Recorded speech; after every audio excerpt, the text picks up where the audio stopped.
Welcome to eagle education. ఈరోజు మనం back stage pass institute of gaming and technology founder and chairman Shri Suryaprakash Rao గారితో ఉన్నాం. ఈ గేమింగ్ రంగంలో ఉన్నటువంటి విద్యావకాశాలు కానీ ఉద్యోగ అవకాశాలు కానీ వారి కళాశాలలో వారు ఆఫర్ చేసేటటువంటి డిగ్రీ కోర్సులు, మాస్టర్స్ కోర్సులు, డిప్లొమా, మాస్టర్ డిప్లొమా ప్రోగ్రామ్స్ గురించి వారినే అడిగి వివరంగా తెలుసుకుందాం. నమస్కారం సార్. నమస్కారం అండి. Sir, back stage pass institute of gaming and technology ఇది ఒక డిఫరెంట్ నేమ్. అంతేకాకుండా ఇది ఇండియాలోనే ఒక పెద్ద బ్రాండ్గా ఎదిగింది ఈరోజు. అయితే back stage pass institute of gaming and technology స్థాపించాలి, అది కూడా స్పెషల్ గేమింగ్లో ఈ కోర్సెస్ ఆఫర్ చేయాలి అనే ఆలోచన మీకు ఎలా వచ్చింది?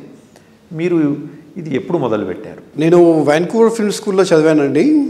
3D animation and visual effects అది నేను కోర్స్ చేశాను. అండ్ అందులో కూడా క్యారెక్టర్ యానిమేషన్ నా స్పెషలైజేషన్. సో అక్కడ చదివిన తర్వాత ఇండియాకి వచ్చేసాను. నేను ఆల్రెడీ డిసైడ్ అయ్యాను చదివాక ఇమీడియట్గా ఇండియా వచ్చేయాలనేసి. ఫస్ట్ జాబ్ నాది అంజీ ఫిల్మ్ అండి. అంజీ ఫిల్మ్కి క్యారెక్టర్ యానిమేటర్గా వర్క్ చేశాను నేను. సో ఆ ఫిల్మ్లో మీరు ఏవైతే స్నేక్ సీక్వెన్సెస్ కానీ ఇవన్నీ చూసుంటారు, అందులో అవన్నీ చేసింది నేనే ఫిల్మ్లో మొత్తం మ్యాక్సిమం. ఆ ఫిల్మ్ అయిపోయాక నేను కొంత వర్క్ చేస్తున్నప్పుడు నాకు సాఫ్ట్వేర్ కంపెనీలో they had a gaming division. So they were looking for a lead who can work on game art assets. So US projects ఏవో ఉంటే అప్పుడు నన్ను అప్రోచ్ అయ్యారు. ఆ విధంగా నేను ఆ కంపెనీలో జాయిన్ అయ్యాను. అండ్ ఆ యుఎస్ ప్రాజెక్ట్స్ ఎగ్జిక్యూట్ చేసేవాడిని అనమాట. సో గేమింగ్ ప్రాజెక్ట్స్ అవి. సో నేను అక్కడ టీమ్ లీడ్గా చేశాను. అక్కడ నా గేమింగ్ జర్నీ స్టార్ట్ అయింది. సో ఈవెన్ దో నేను క్యారెక్టర్ యానిమేటర్గా ఉన్నాను కాబట్టి అది ఫిల్మే కాదు, ఈవెన్ గేమ్స్ కూడా వర్క్ అయ్యేదన్నమాట. అక్కడ నుండి మళ్ళీ నేను అగైన్ ఒక విజువల్ ఎఫెక్ట్స్ ప్రాజెక్ట్స్ చేస్తూ అట్లా కొన్నాళ్ళు చేశాను. ఆ తర్వాత నేను ఒక గేమ్ కంపెనీ స్టార్ట్ చేద్దామనేసి కొందరు ఫ్రెండ్స్ తోటి మాట్లాడాను. ఇండస్ట్రీలో మాట్లాడుతున్నప్పుడు వాళ్ళు సజెస్ట్ చేసింది ఏంటంటే, గేమ్ కంపెనీ ఇప్పుడు స్టార్ట్ చేయొద్దు, అంటే ఇండస్ట్రీ గ్రో అవుతుంది పర్వాలేదు, కానీ మనకి రిసోర్సెస్ లేరు, అంటే స్కిల్డ్ రిసోర్సెస్, మనకి ఆ టాలెంట్ ఇంకా లేదు. ఇక్కడ ఒక డెవలపర్ కావాలంటే ఈజీగా దొరకరు. మనం వాళ్ళని హైర్ చేసుకొని ట్రైన్ చేసి అట్లా చేయాల్సి వచ్చేది. అండ్ మన డెవలప్మెంట్ టైం కూడా ఎక్కువ, ఇన్వెస్ట్మెంట్ డెవలప్మెంట్ టైం చాలా అయ్యేదన్నమాట. ఒక ఫ్రెండ్ నన్ను, ఒక American, is a game developer అండి.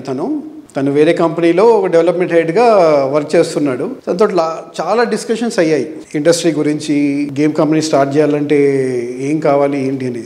తనకి ఒక గేమ్ కంపెనీ స్టార్ట్ చేయాలని ఆలోచన ఉన్నింది ఆ టైంలో. అయితే నేను ఒకటి సజెస్ట్ చేశాను ఆయనకి, సరే మీరు గేమ్ కంపెనీ స్టార్ట్ చేయండి, నాకేంటంటే ఇక్కడ ఇప్పుడు స్కిల్డ్ రిసోర్సెస్, చాలా స్కిల్ టాలెంట్ ఇప్పుడు ఇండియాలోనే కష్టంగా ఉంది, గేమ్ కంపెనీస్ కూడా ఎక్కువ లేవు ఆ టైంలో. నేను కాలేజ్ ఒకటి స్టార్ట్ చేస్తాను, నాకు దానికి సపోర్ట్ చేయండి, టీచ్ చేయండి, మీ టీంకి కానీ మీ స్పేస్ ఇస్తాను, నేను మీ కంపెనీలో ఇన్వెస్ట్ చేస్తాను అంటే. అప్పుడు దెన్ మన ఈ బ్యాక్ స్టేజ్ పాస్ కాలేజ్ గురించి చాలా డిస్కషన్ జరిగాయి ఆ టైంలో. ఒక 6 months డిస్కషన్ టైంలో వీ డిసైడెడ్, ఓకే స్టార్ట్ చేద్దాము, అలానే గేమ్ కంపెనీ కూడా స్టార్ట్ చేయొచ్చు అనేసి. అప్పుడు 2010లో ఎస్టాబ్లిష్ చేసామండి కంపెనీ.